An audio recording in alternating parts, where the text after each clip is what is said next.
Back to school stirs up a lot of emotion for kids and parents alike. Excitement, nervousness, and in some cases, renewed stress over costs.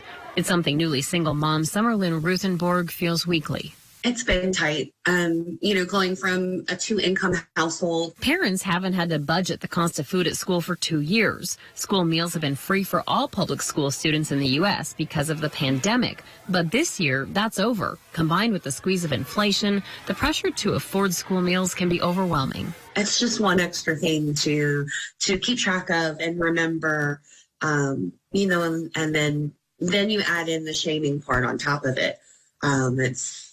It's just real unnecessary. Earlier this school year, Summerlyn's son Alex came home with a message for his mom. He came immediately home from school and was like, "Oh yeah, Mom, I need $5 or I have to eat one sandwich. I'm negative at school."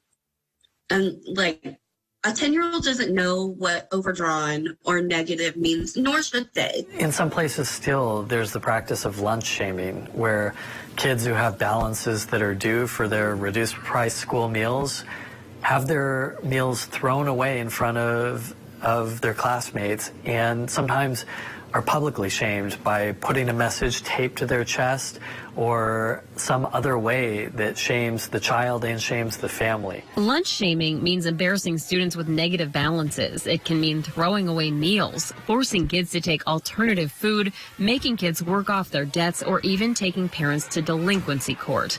One Pennsylvania district sent a letter to parents a few years ago warning of placing kids in foster care over unpaid debt. Some states are cracking down. More than a dozen states now have laws on the books that prohibit shaming over school meal debt. Other states are going one step further. On the ballot this fall in Colorado, voters will decide whether the state will provide free meals for all students. Mazone, a Jewish response to hunger, is helping lead the campaign. One of the beauties of universal school meals is it really does away with that stigma. So there's no singling out of who the children are who are poor or whose families are struggling, that everybody has access to school meals, that's just a basic right. California, Maine, Massachusetts, and Nevada and Vermont all enacted universal meal programs for kids this school year. It's something not available to Summerlyn in Texas. I would like to see that everywhere, in every state, in every district. There are kids that it would absolutely change their life, to not have that stigma and not have to worry about, what am I going to be able to eat for lunch today? The Education Data Initiative shows 1.54 million students can't afford their school lunch. A 2019 School Nutrition Association survey shows more than 75% of school districts in the U.S. had school meal debt, coming out to about $262 million in outstanding meal balances every year. Texas held the highest amount at $57.6 million. In some districts, that debt follows the kid all the way through graduation, where sometimes diplomas are withheld until that debt is paid.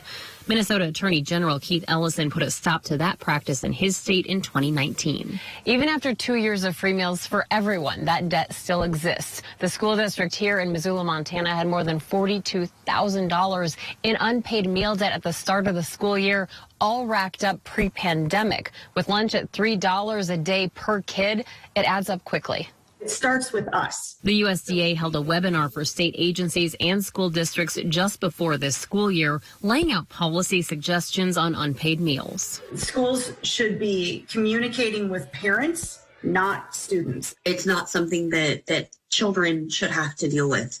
Like I said, they've got my email, they've got my phone number, and they've got my address. Everything about me.